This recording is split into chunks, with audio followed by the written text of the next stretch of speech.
All right, we're a couple minutes after, so hopefully everybody's here. So let's get going on this. I'll try to keep this under a couple hours if I can. For those of you that are new to the program, my name is Josh Zwilling. I'm the head coach. Dan Russell is one of my assistant coaches. Colin Hess is another assistant coach, and he's also kind of in charge of the JV. And Ben Petrosky is not here, but he is in charge of 7th and 8th grade girls and boys. So he's kind of in charge of just making sure they're getting to their tournaments and events and stuff. When I am at practice, I will still work with all the kids, 7 through 12. We are a 7 through 12 program, so there's not like there's a varsity team, a JV team, and a middle school team, okay? Only middle schoolers can play in middle school events, but after that, it's basically, I think we have 32 kids signed up right now, and I think there's still a few more that are gonna straggle in. So it kind of ends up being, there's like a varsity 1, varsity 2, 3, 4, all the way down to varsity 30, 31, 32. And varsity 31 and 32 is every bit as important as varsity 1 and 2, okay? And they'll be treated the same way as everybody else on the team, by their teammates, by the coaching staff. And if they're not, then there will be problems, right? So that's kind of how the program works. We have a huge freshman class this year, so I don't know if any of the middle school kids will play in a JV meet. If their scores warrant it, and they kind of force me to play them in a JV meet or a varsity meet, then I will. But there's a good chance this is the first year that we don't have a 7th or 8th grader playing on varsity. It has happened my previous 5 years, I think. This will kind of maybe be the first year that it doesn't. For those of you that are new to the program, I think if you ask the other parents and the other families and kids and stuff, I think they will tell you that I am very fair. However, I do have expectations. I expect that when my lips are moving, nobody else's are. If people listen and pay attention at practice, we're not going to have any problems, okay? I truly believe that golf's really, really hard, and I truly, truly believe that our habits in practice and our preparation in practice will make things easier once we get into meets. Hopefully, the more we practice and the more we put pressure on ourselves in practice, the less pressure we'll have when we have a 3-foot putt that we have to make or whatever. So that's kind of how the program works. My goals for this year is I do want to get a little bit more faith in the program. I think that's maybe something that we've been missing the last couple of years. So I do want to do a little bit more of maybe the prayer stuff beforehand. Maybe if we have a long van ride, maybe we'll do a rosary or something in the van. That'll kill 15 minutes, I don't know. But I would like to see us have a little bit more of a faith-based program this year. I think that's the one thing that's maybe missing the last couple of years. We coach you because we care about you. We challenge you because we believe in you. And we expect your commitment because we know that your family and your school and your job and God are also going to expect that same kind of commitment in life, okay? And then we hold you accountable because life is going to hold you accountable, all right? This is the handbook. You will all get a digital copy of this handbook. I'll send that out tonight along with the video of this meeting in case you need to reference it at some point. Some things that take zero talent: be on time, work hard, show effort, bring energy, have a good attitude, show passion, be coachable, be prepared, be a good teammate, ask questions, never assume, and we'll steal one from Ted Lasso, be a goldfish, because you got to learn how to be a goldfish on the golf course. You can't let a bad putt or something infect your next hole, okay? We have one athlete that's going to play college golf next year. He is the second athlete, I think, that we've had to go play college golf. Never, ever, ever has a college recruiter or coach asked me what kind of score does this kid shoot. They can find all that information online for themselves. The questions they ask me is, what kind of person is this athlete? What kind of family does this athlete come from? What is this athlete's grades? Do they show up to class? Are they a good teammate? Those kind of things. So I expect those things out of you, whether you're going to play college golf or not. I expect those things out of you. Some more of my goals are, we as coaches want to build a Christ-centered environment where all athletes feel welcomed and valued by us and their teammates.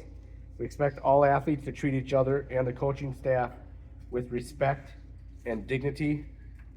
Even though golf is a semi-individual sport, we want to build a team culture, Christ at the center, in which all athletes have fun, improve, and support each other. Our team rules, this hasn't changed from last year. Practice is going to be at Wapakata on Monday, Wednesday, and Friday. Maybe in a rare situation, varsity only, or select number of top 10 kids or whatever will practice on Thursdays at WAP. They have men's day out there, so they kind of don't want us out there unless we absolutely have to be out there. I think school gets done at 3, so we expect you to be at the course by 3:40, and then we'll practice until about 5:15, unless the athlete is playing 9 holes.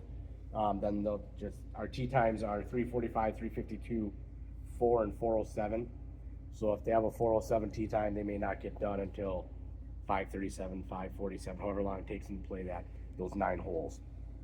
And golf is unique because we're not in the gym or inside a closed facility like an ice arena or whatever. We're outside in the public. There'll be other public there practicing and playing. So we're always in that public's eye. So we need to make sure that we're representing ourselves, our teammate, the coaching staff, and the school in a positive manner. At any time, if players do not conduct themselves accordingly, I will remove them from practice and then possibly further disciplinary action if need be.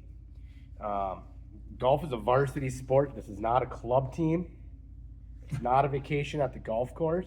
We expect you to work hard and we expect you to compete. We also expect you to be at practice. Okay, there was one individual this year that unfortunately isn't able to play golf because he was going to miss like 50% of the practices. Okay, so we can't have that, and that's across the board. So if you think your child may have a little bit of an attendance problem because they have something else going on, talk to me and we can see if we can work something out. But if they can't be here at least the bare minimum amount of time, then I may have to just say, hey, maybe you should ask Julie for your money back. I don't want to do that. I do know that some of the kids have some spring hockey things and some other stuff, but typically out of season sports, a job, those kind of things are not an excuse to be missing golf or golf practice. So if you think there's potentially a problem, talk to me and let's see if we can figure something out, okay? Be prepared for all types of weather. It's beautiful today. The next 10 days look like it's going to be awful. So the kids should always have a stocking hat and gloves in their golf bag. There is nothing worse than trying to hit a golf ball with cold hands, except maybe trying to hit a baseball with cold hands. Those are about the 2 worst things you could possibly do with cold hands. So make sure we have gloves and hats and stuff in our bag so we are ready to go.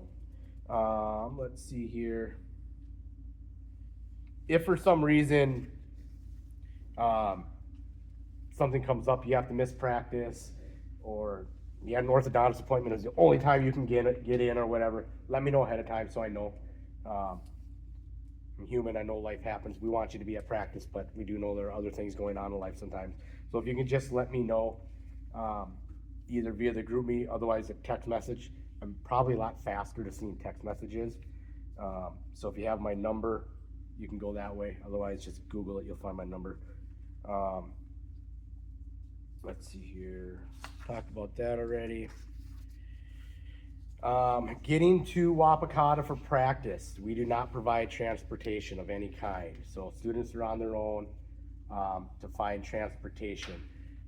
So especially the middle school kids, if you guys want to set up some kind of, figure out in the group meet with each other on who's driving which day or who's taking what kids, or set up a little carpooling thing, that's great. Go ahead and do that. That's what I would suggest doing. The high school kids to leave their clubs in the car. They're gonna have a room outside the art room, I believe, for the kids if they need to. I don't think any of the kids used it last year. Where did you guys keep your clubs last year? It's like right upstairs. Like there's a spot right by ASL. Okay. Take break. So if you don't know where to keep your clubs, ask one of the older kids. They'll tell you, okay? Otherwise, you can ask Julie. I think across from the art room, they will have a room dedicated for that as well. So the boys will be able to keep their clubs there during the school day if they need to. We'll have a couple of different shirts. We're going to reuse one of the shirts from last year. The other one got discontinued, so we'll have to order another shirt. So you'll need to make sure that we'll put in the group meet the night before a meet what shirt we're going to wear. And then, did we decide on what color shorts or pants we're doing? Black and gray. Black and gray? What? No, we're gonna navy. What are we doing? Just found that out. What are we doing for shorts? With the light shirt will be navy, and then we determined on the other shirt, so. Okay, so kids will need a pair of navy blue or navy blue pants or shorts or both, and then we'll have a second color to be determined later. Everything going forward is going to be in that group meet. So if you are not in the group meet, make sure you also contact me or have somebody else contact me on your behalf, so I can get you into that group meet, because that's where all the information is going to be going forward. So that stuff will be dropped in the group meet so people will know what to wear. Drugs and alcohol is a strict no-no. We did have to suspend somebody last year. I think it was for 2 weeks because he had a can of chew in his golf bag. And when you're suspended for 2 weeks, you still have to come to practice. If you don't, those 2 weeks start over again. So you basically have to come to practice and you can't play. So don't do anything stupid, all right? Because there's a good chance I'm gonna find out about it. If I find out about it, I have to report it. I can't just turn my head the other way, okay? So don't stay away from the drugs and the alcohol. Also stay away from the vaping, okay? That is also violates high school league rules, plus it's horrible for you. I know that's popular with young people. Don't do that crap, it's bad for you. And let's see, as far as academics go, make sure you stay up on your studies. I know this can be a big problem for a lot of the kids where you guys just got done with winter sports and it was crazy and it was hectic and you're a little bit behind. Get caught up like right away. We're gonna have a week off over Easter. If you need to get homework and stuff done, make sure you get caught up on stuff. If you do poorly on a test, you studied hard and you didn't do well, things didn't go right, come see me. If you have your homework and stuff turned in, Emmett or I or whoever is usually very, very good about getting you another opportunity on that test or figuring something out. If you simply do not turn in your homework, we cannot help you. And you will be benched until you get your homework turned in, okay? So make sure,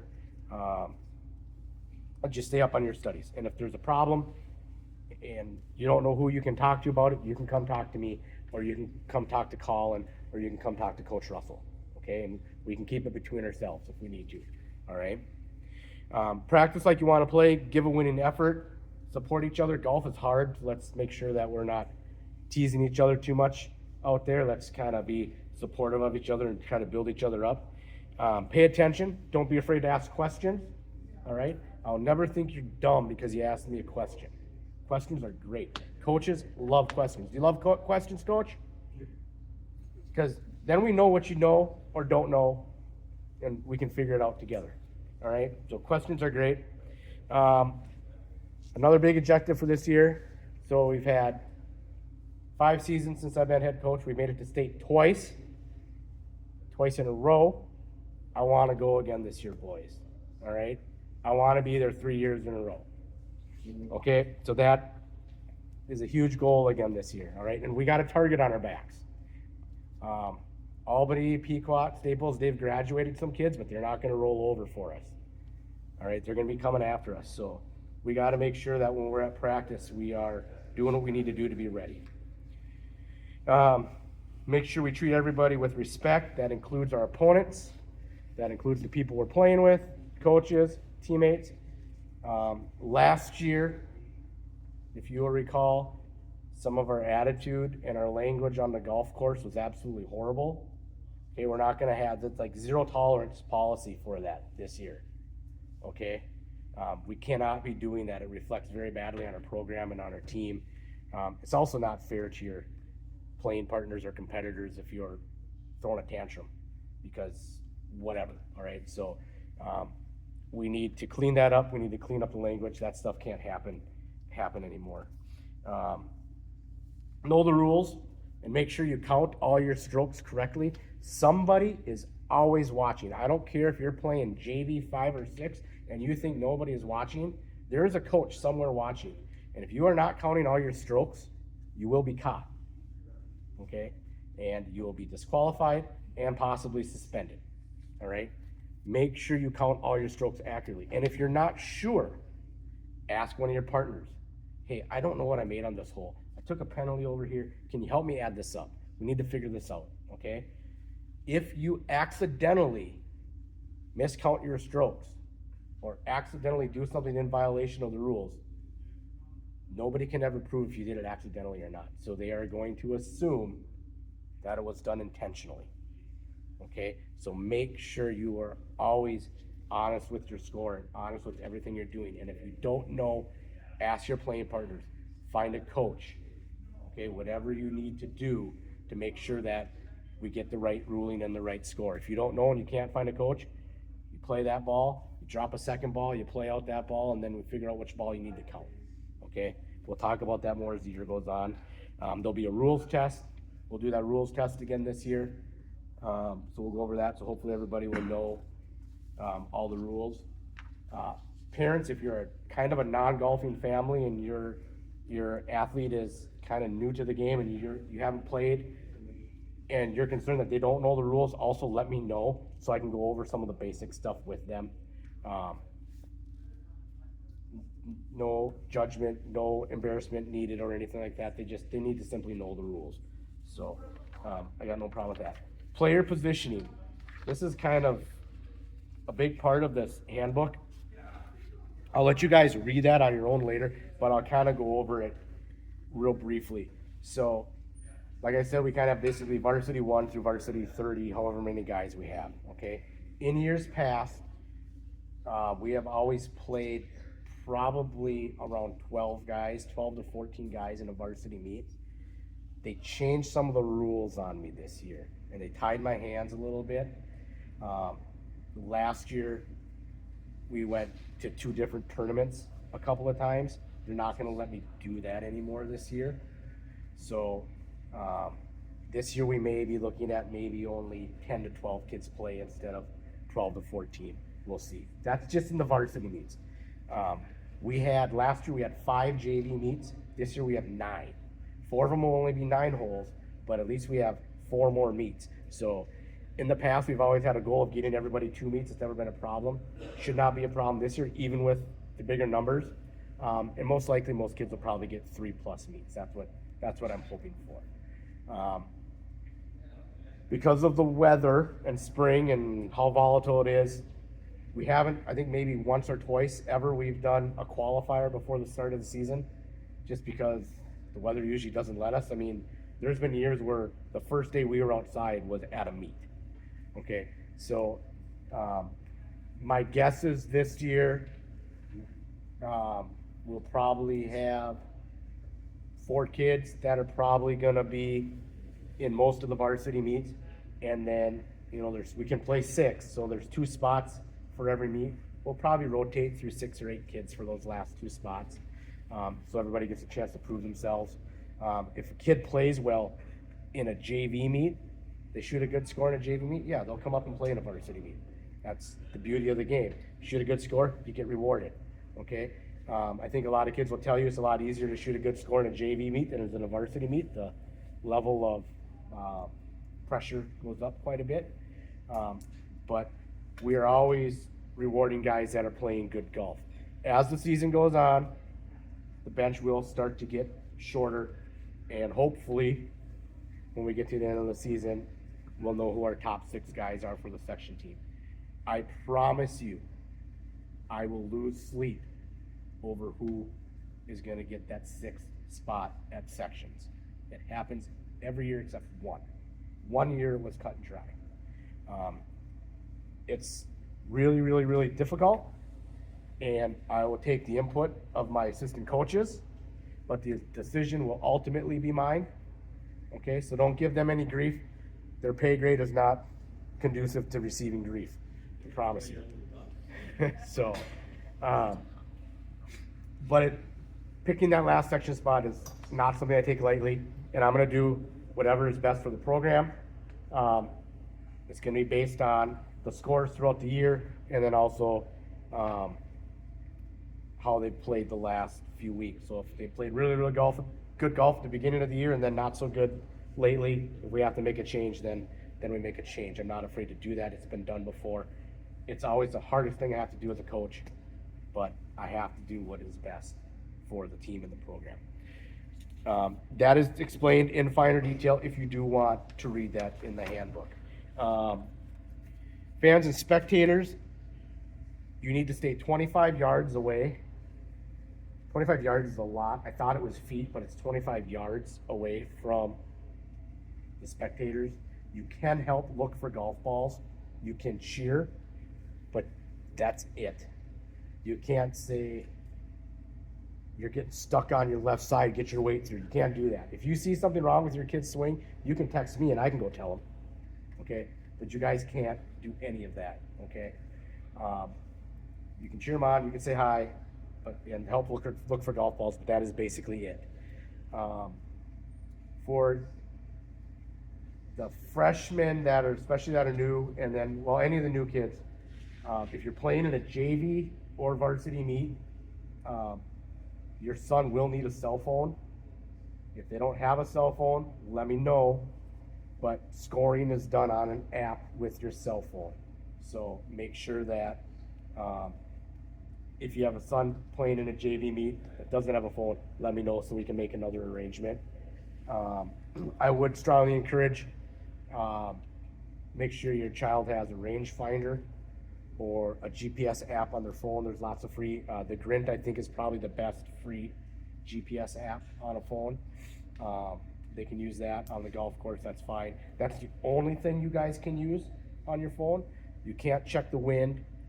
You can't watch swing videos. You can't do anything else on your phone except use the app for distance and keep score. That's it. Otherwise, the phone's got to stay in your bag when you're out there, okay? Let's see. As far as equipment goes, I'm never going to tell parents, I'm never going to tell you need to buy your kid different equipment. But we have a launch monitor, and our practices in the gym, we'll use that. We'll use it outside too, but we'll use it indoors too. If I see wonky things going on, I'm like, well, this kid clearly has outgrown this. I'll let you know that. If you want to replace it, is up to you. But you know, these kids, 7th, 8th, 9th grade, they seem to just explode, not only in height but in strength.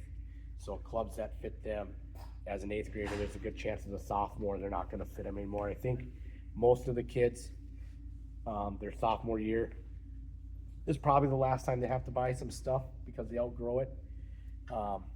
But all kids hit puberty at different ages and grow at different stages. So I'm never going to tell you need to buy your kid equipment, but I am a club fitter, so I do know a lot about that stuff. So if you do need to buy something, let me know. I can point you in the right direction on what shaft they need, what clubs I think might be best for them. And then, you know, Osted's, Brian at Osted's does a fabulous job with his fittings. You can go there. Second Swing down in Minnetonka is really, really good too. You could go see Chad out at Territories as well if you want to. He's got Callaway stuff there now. I think he might have a few other things too, but the retail stores will have more selection. And I guess that's probably it in a nutshell. As far as golf balls go, I would encourage, you don't have to buy Pro V1s or Chrome Softs or Chrome Tours or whatever they are. However, I would strongly suggest making sure that the golf ball has a urethane cover on it.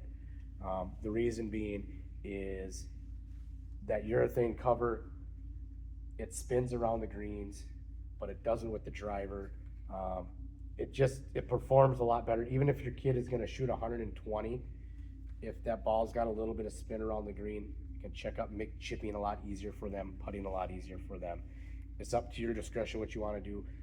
I don't expect you to go out and spend $55 a dozen for Titleist or Callaway balls. I would go to Dick's, get the Maxfly balls. You can get 2 dozen for $70. I think you can get 4 dozen for $120 or $30 a dozen. You can get them a lot cheaper. It's a great golf ball. It's actually the golf ball I play, so there's no problems with quality or performance or anything. So if you need to save some money, I would do that. Don't buy like the Callaway Super Softs or anything of that nature that's not that urethane cover, because it will be a detriment to their game. The Kirkland ball is fine too. I wouldn't suggest that for my high-level varsity guys, but for the JV or the junior high guys, that Kirkland ball's got a urethane cover. That'll be just fine too.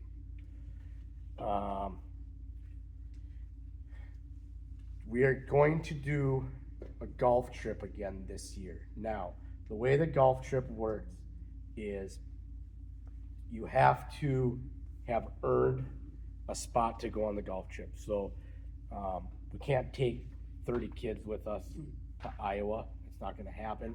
So basically the way that we're doing the golf trip this year is if you played in a JV or varsity meet last year, you are eligible to go on the golf trip this year.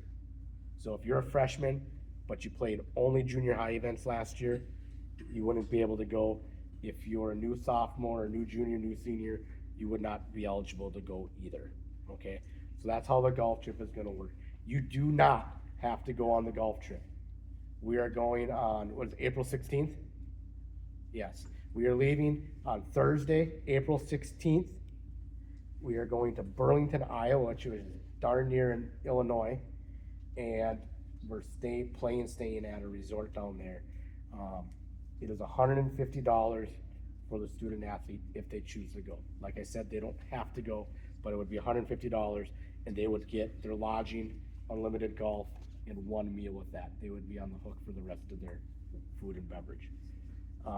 We are gonna leave Thursday after, we have a meet in Becker that day. That's our first varsity meet. So we'll leave probably from Pebble Creek and Becker after our meet, and then we will return late Saturday night. We have to be home Saturday night. We cannot do anything on Sunday. It's a blackout day. All Sundays are blackout days. So that's how that works. Okay. Now we also have a booster fee this year, and that's just for 9th through 12th grades, right? Okay, so the booster fee is just for the 9th through 12th graders, and that is also gonna be $150. With that $150 though, they're gonna get a golf bag that they get to keep. I just ordered a whole bunch. We're actually getting some different, the bag that we had before was discontinued, so now we're getting, I guess, a new bag that came out for 2026 or whatever. So it's gonna look a little different, but all things change. So that booster fee will go towards that golf bag. And we do like some food with that a little bit, and then there's some prizes and stuff like that throughout the year if guys shoot a good round of golf. One of the things I like to do with the guys is if they don't 3-putt and don't take a penalty, they get a sleeve of balls. I don't give out too many sleeves of balls on that one though. So and it's usually the 3-putting, so that's what we're gonna focus a lot more on putting this year. I say that every year, and we try to do it every year, but sticking to it this time. So that's the booster fee. The shirts, Julia's gonna be sending out something. You're gonna be able to purchase what you need in clothing through Vanco. The blue shirt, like I said, we're gonna repurpose. We'll use that one again this year. The light blue pullover, we're using again this year too.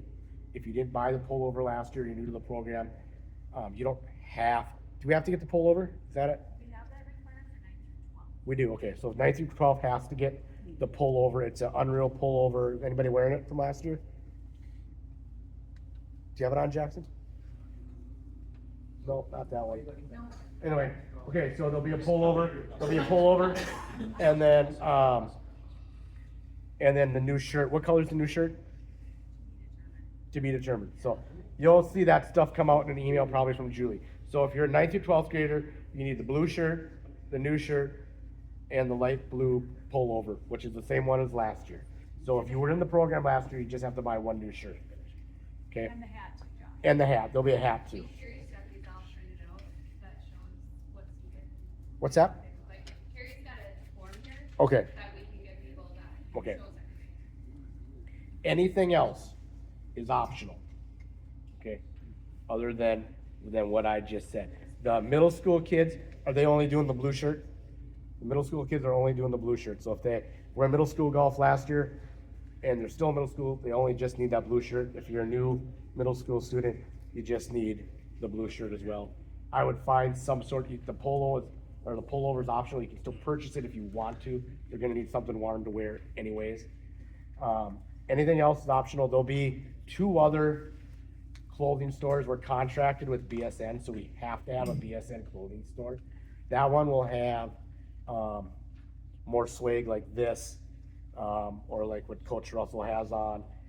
That stuff is totally optional. If you want to buy it for yourself as parents, you can do that. If you want to buy it for your son or somebody else, you can do that too. So there'll be one from BSN and maybe one from Rambo. We'll see if they're going to put one out there or not. But like I said, all that other stuff is optional. Josh, one thing too, they do have that came in that light blue polo in youth this year. They didn't have that last year. Okay. So you don't have to buy that Amazon shirt or whatever you chose Okay. for that. And also, if you don't know your size, Shields has pretty much all of this stuff. So at least you can go try them on, to see your size. Okay, so if you didn't hear that, if you're watching on the video, last year the light blue shirt, we couldn't get in small enough sizes. We can this year, so you're able to get it via Vanco. And if you need sizing, you can go to Shields and try any of the Unreal stuff on at Shields. They have it there. The sizes are gonna be the same. Dan, Colin, you got anything? Just on the phone thing, social media, Oh, on the into your heads. Also, there's no, taking videos of anyone out on the golf course. We had that come up one year where we had somebody that was filming the other guys that they were playing with, sending it around, and that's, yeah, that ended up being a DQ. Every year at Albany, somebody gets DQ'd. So let's try not to do that this one year. year we did it, we had somebody hit a car. Yeah, so like I said, the cell phone's gotta stay in your bags. And boys, be careful on social media. If you put something out there on your phone that you think might be private or only one person's gonna see or whatever, it doesn't work that way, okay? So just be smart with our phones. Make sure anytime we're putting stuff out on social media, it's positive. We're not tearing anybody down. We're not being little jerks or anything like that. Because if I see stuff like that, then that's something that we're gonna have to address, and there might possibly be disciplinary action, okay? So I don't wanna see that stuff. Any questions from anybody? Okay, you probably are gonna go home tonight, and about midnight when you're trying to fall asleep, you're gonna come up with like 17 questions for me. Just write them down, and you can text me them in the morning. I'll be happy to answer them. If you are not in the group me, make sure that you get in that group me so that you are getting all the information as it comes out.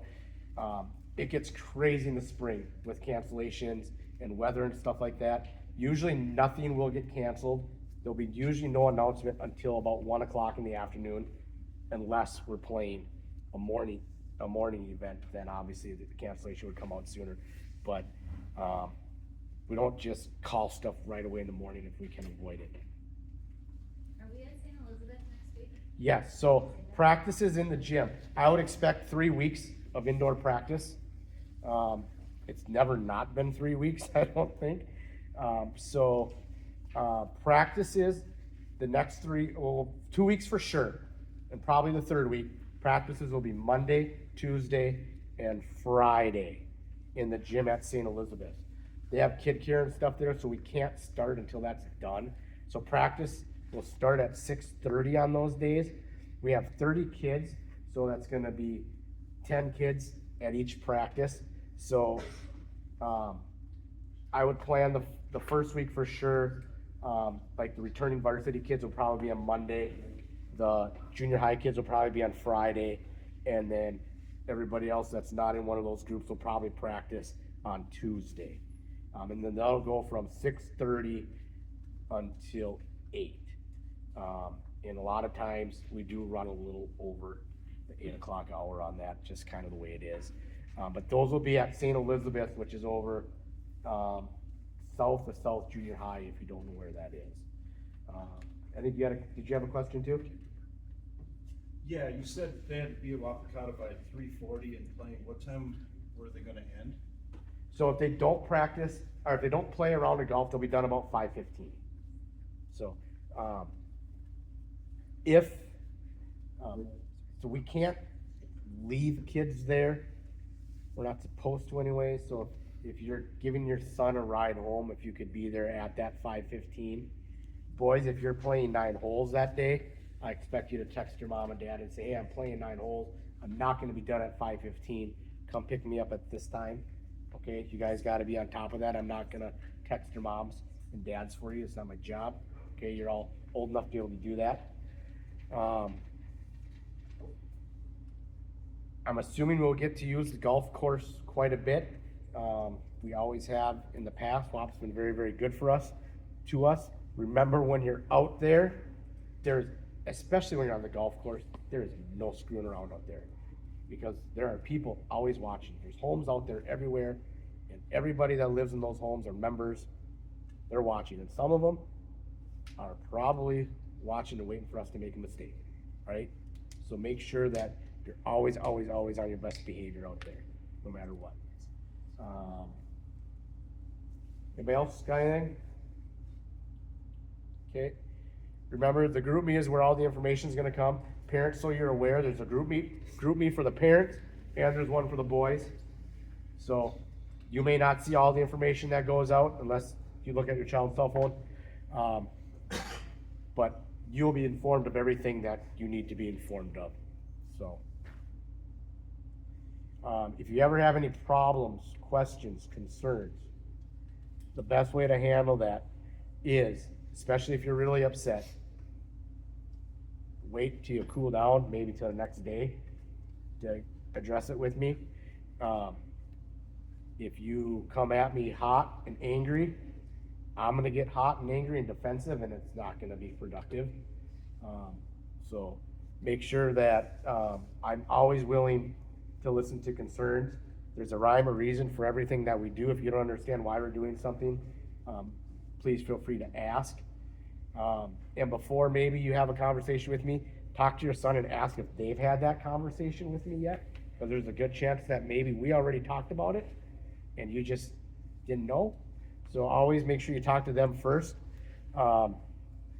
And if there's a question about playing time, the best way to handle that would be to have your child come up and talk to me first about it, especially because that's just a really, really good skill for them to learn how to talk to adults, how to talk to people that are in authority. Okay, so that would be the first way I would handle it. And then if we need to have a conversation above and beyond that, don't call me and say, how come my kid doesn't get to play, or how come my kid didn't get picked for this event? The best way to handle that is, I saw my kid didn't get picked this week. What does he need to do to make it into that lineup?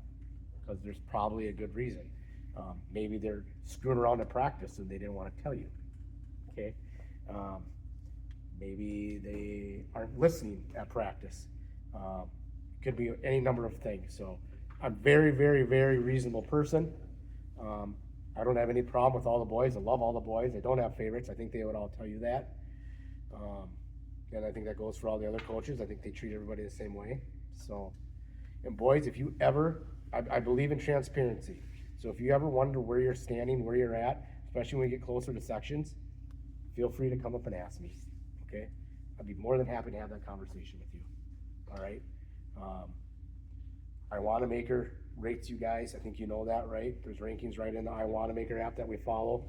I track all your scores. on my spreadsheet as well. So, I'd be able to give you a very quick answer on where you're at, so. If that's it, then I guess we're done. If you need questions with the GroupMe, come find me right now. I can get you added in. And then, parents, if your child does not have a cell phone, let me know, because I also send information out to them via GroupMe. So I need to know if they're getting my messages or not. And I understand that the junior high kids, they can't check their phones during the day where the high school kids can. So if there's a message that we do have to get out to the junior high kids, I'll have Julie send it out via email or something like that. So, okay. All right, I'm really excited for this year. I know a lot of the boys are, from what I can tell, from what they've told me. I know the rest of my coaching staff is. I think it's gonna be an awesome year, so let's have a good season, gentlemen.